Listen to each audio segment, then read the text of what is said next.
The uninvited arrival.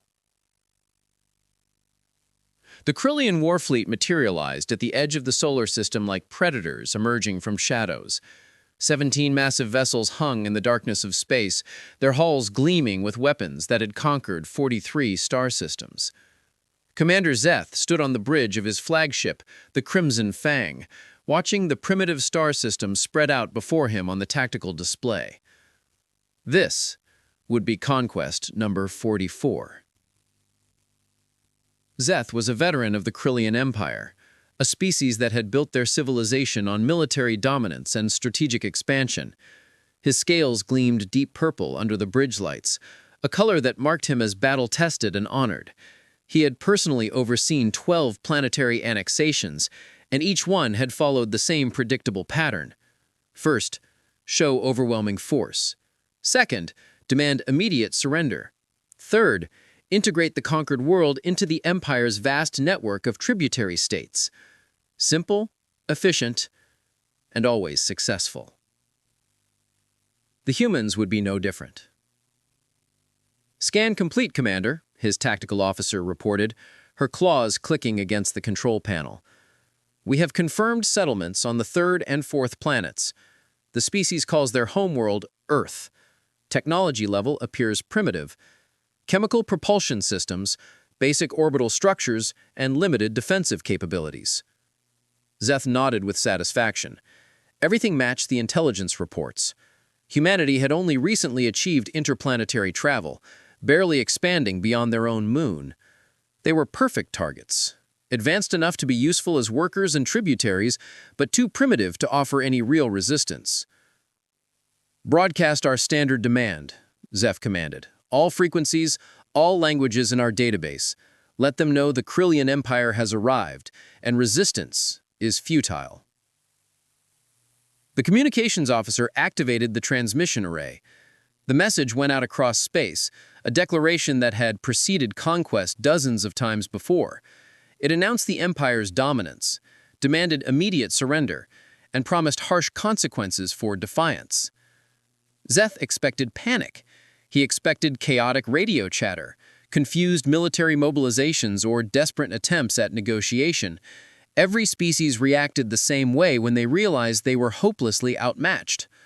What he did not expect was silence. For exactly 30 seconds, there was no response at all. Then, a voice spoke in perfect Krillian military protocol. "Krillian Fleet, this is Earth Defense Coordination Center. Your transmission has been received and logged. You are instructed to maintain your current position and power down all weapon systems immediately. Any hostile action will result in immediate defensive countermeasures. Stand by for further instructions." The bridge went completely silent. Every Krillian officer froze, staring at the communications console as if it had just spoken in tongues. "They speak our language?" the tactical officer whispered. "That's impossible. We've never contacted this species before." Zeth felt his throat sac constrict, a physiological response to confusion and concern. Species did not learn Krillian military protocols before first contact. It simply did not happen. Unless someone else had already been here, already made contact, already taught them. But who? The Krillian Empire controlled this entire sector. No other major power operated in this region of space. "Run a deep scan of the system," Zeth ordered, his voice tight.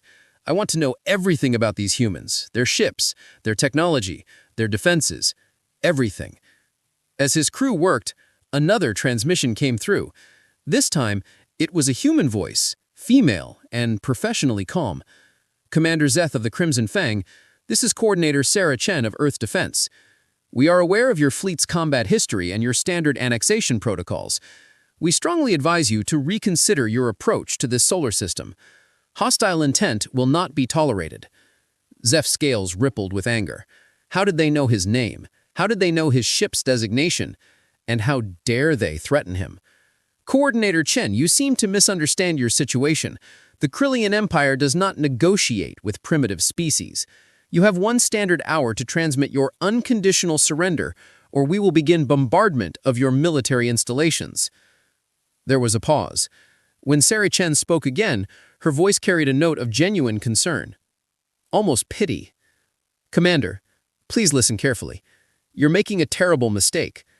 Earth is not what you think it is. We are protected by forces far beyond your understanding. I'm authorized to offer you safe passage out of this system if you leave immediately. Please take this offer seriously." "Protected by forces?" Zeph laughed, a harsh clicking sound that echoed across the bridge. What forces could possibly threaten the Krillian Empire? These humans had barely left their homeworld. "Your bluff is noted and dismissed," Zeth said coldly. "Tactical. Begin charging weapons. Target their largest orbital stations. Let's show these primitives what real power looks like." "Commander, wait," his science officer interrupted, her voice urgent. "The deep scan results are coming through, and something is very wrong here." Zeth turned to the holographic display where scan data was materializing. What he saw made no sense whatsoever. The human settlements were protected by defensive satellites that use quantum shielding technology that the Krillian Empire had only developed 5 years ago.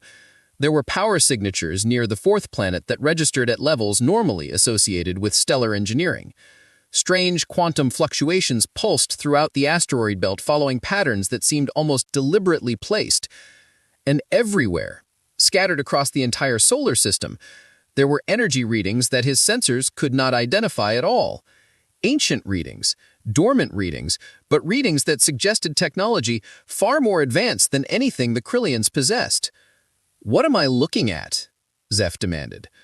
"I don't know, sir," the science officer admitted. "But these signatures have been here for a very long time. Thousands of years, possibly longer.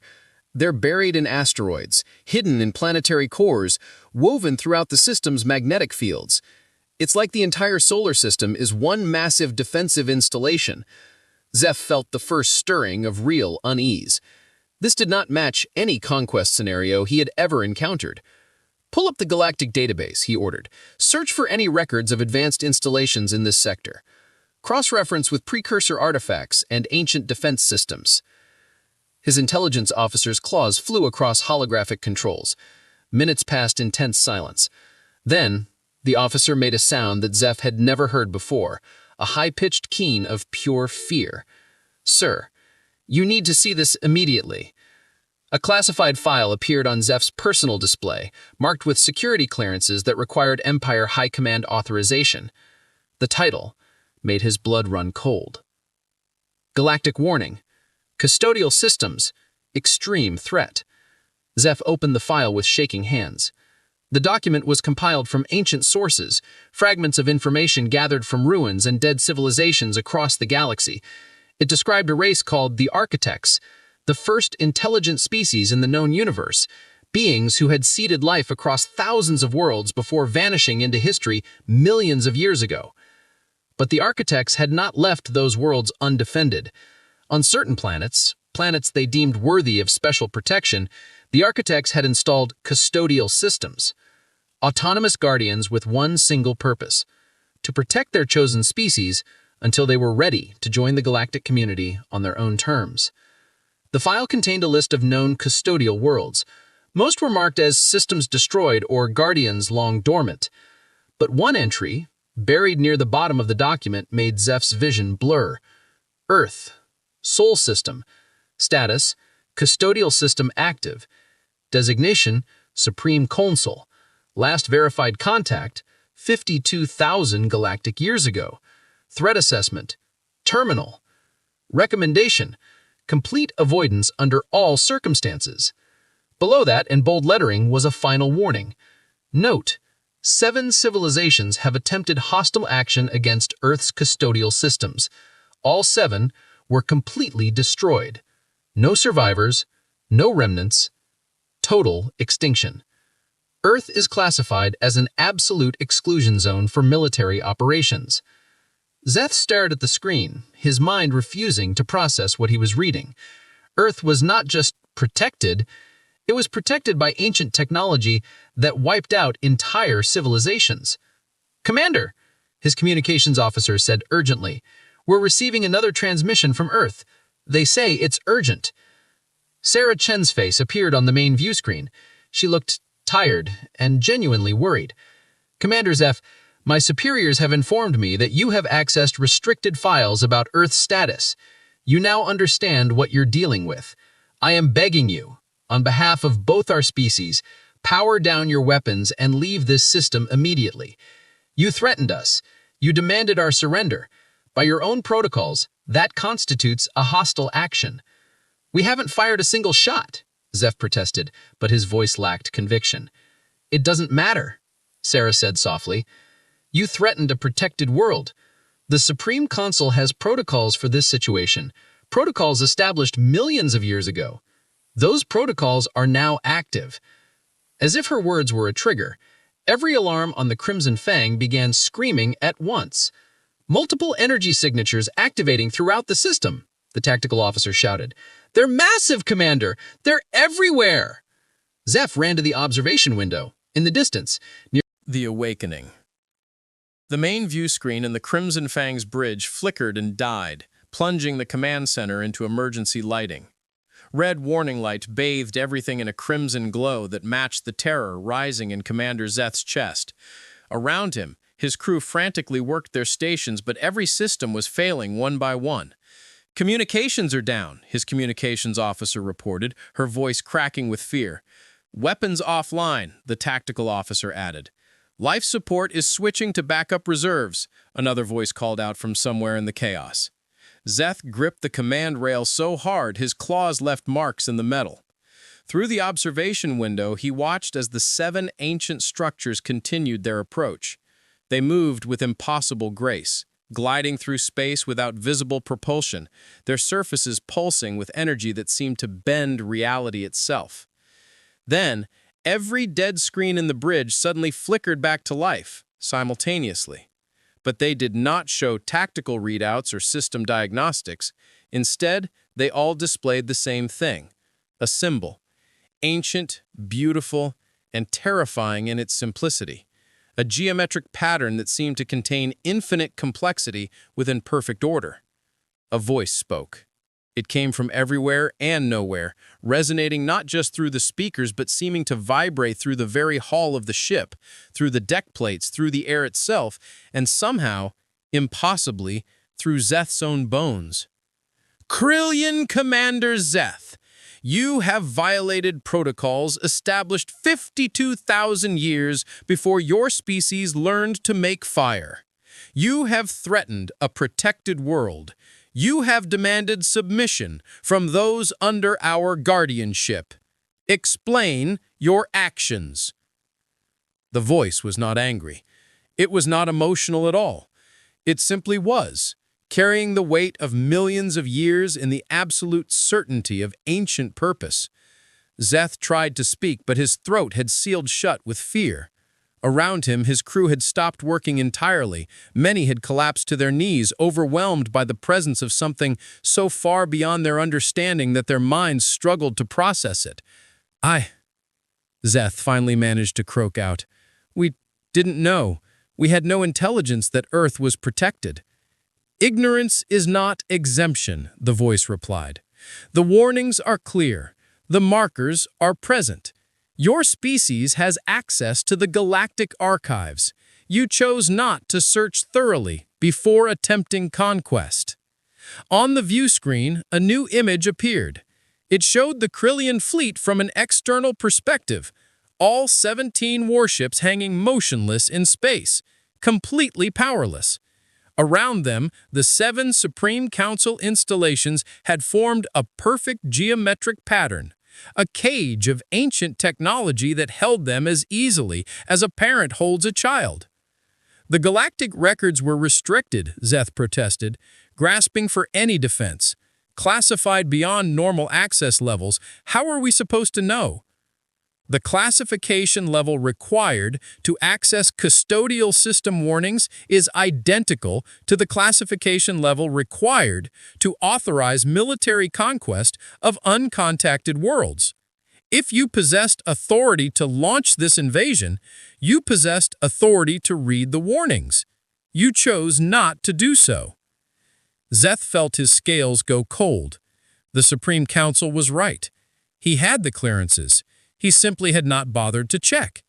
The Krillian Empire had grown so confident, so accustomed to easy victories, that they had stopped doing proper reconnaissance. They had assumed, and assumption had led them here. A new voice joined the conversation, human and familiar. Sarah Chen's face appeared on a secondary screen. "Commander, the Supreme Council is reviewing your fleet's history and your empire's records. They're deciding what to do with you." She looked genuinely sympathetic despite everything. "I want you to understand something important. These guardians, they're not cruel. They don't punish for the sake of punishment, but they have one absolute rule: protect humanity at all costs." "We haven't hurt any humans," Zeth said desperately. "We haven't fired a single weapon." "No," Sarah agreed, "but you intended to. Your fleet's weapons were charging. Your tactical computers had already selected targets on our orbital stations. The Supreme Council can read your systems, Commander. They know what you planned." Another view screen activated, showing something that made Zeth's heart sink. It was a recording, pulled directly from the Crimson Fang's own tactical database. It showed the complete invasion plan, bombardment targets, ground assault coordinates, population centers marked for subjugation, everything the Krillian Empire had prepared to do to Earth and her people. "This is your intent: conquest, subjugation, the reduction of a protected species to tributary status. These actions cannot be permitted." "Please," Zeth begged, and he was not ashamed of the desperation in his voice.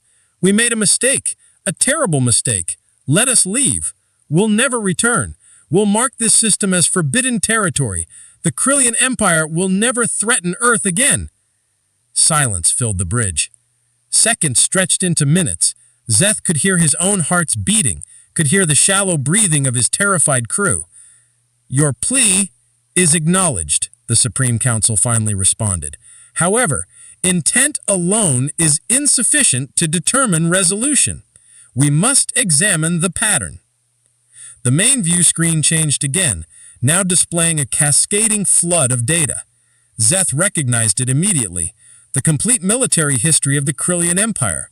Every conquest, every battle, every world brought under their control. The Supreme Council was reviewing everything, analyzing 43 planetary invasions in the span of seconds. "Your species has an established pattern of behavior," the voice continued. "Conquest through overwhelming force, subjugation of developing civilizations, exploitation of resources and populations. This pattern has remained consistent for 217 years. Images flashed across the screen, worlds that the Krillian Empire had conquered, species that had been reduced to tributary states, forced to provide resources and labor to fuel the Empire's expansion. Some of those worlds had resisted initially. Those resistances had been crushed with brutal efficiency. Zeth saw his own career displayed in stark detail. 12 worlds he had personally helped conquer, populations displaced, governments overthrown, resources extracted. At the time, he had felt pride in those accomplishments. Now, seeing them through the lens of something ancient and impartial, he felt only shame. "You are warriors by culture," the Supreme Council stated, "conquerors by choice. Your empire's foundation is built upon the subjugation of others. This creates a problem." "We can change," Zeth said quickly. "The empire can change its ways. We'll become peaceful, focus on trade instead of conquest." "Can you?" the voice asked, and for the first time there was something almost like curiosity in its tone.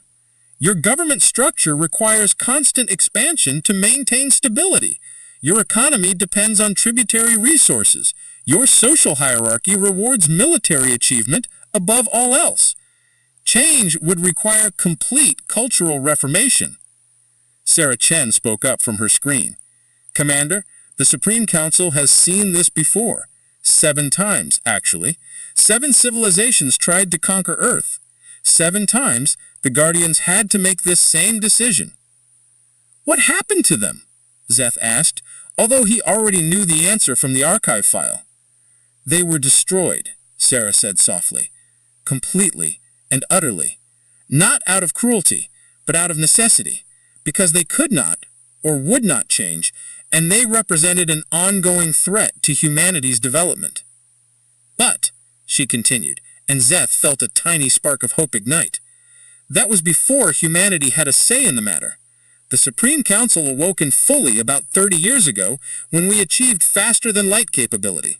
Since then, we've been given limited input into how they handle situations like this. We don't control them, we never could, but they listen to us now. The ancient voice confirmed her statement. The protected species has matured sufficiently to provide perspective on threat assessment. We value their input. A new figure appeared on the view screen beside Sarah Chen. He was an older human male with gray hair and tired eyes that had seen too much. He wore a simple military uniform with minimal decoration. Commander Zeth, I'm Admiral Marcus Hayes, head of Earth's Defense Force. I've been reviewing your fleet's history, and I want to ask you a direct question. If we let you go, if we spare your ships and your crews and send you home with a warning, what happens next? Zeth considered lying, but what was the point? These beings could read his ship's computers, could analyze his culture's patterns. They would know. The Empire would not believe our report, he admitted. They would think we were cowards or traitors. They would send another fleet, larger and better prepared. The conquest of Earth would become a matter of pride. Admiral Hayes nodded grimly. That's what I thought. So we have a problem. We can't let you conquer us, obviously. We can't let you go because you'll bring back reinforcements, and the Supreme Council's traditional solution is complete destruction, which would mean killing you and your crews for the crime of following your government's orders. There is no solution then, Zeth said quietly. We are dead.